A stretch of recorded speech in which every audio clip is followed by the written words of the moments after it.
कुम्भे पुनर्वासजातं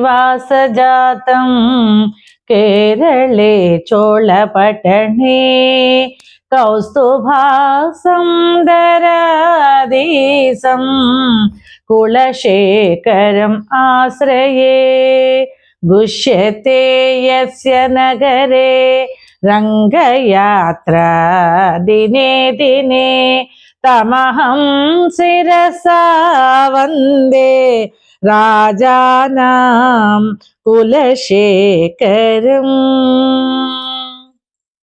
माद्राक्षं क्षीणपुण्यान् क्षणमपि भवतो भक्तिहीनान् पदाब्जे माश्रौषं श्राव्यबन्धं तव चरितम् अपाख्यानदाख्यानजातं मा स्मार्षं माधवत्वाम् अपि भुवनपते चेतसा पौनुवानान् मा भुवं त्वस्य पर्याव्यतिकररहितो जन्म जन्मान्तरेऽपि।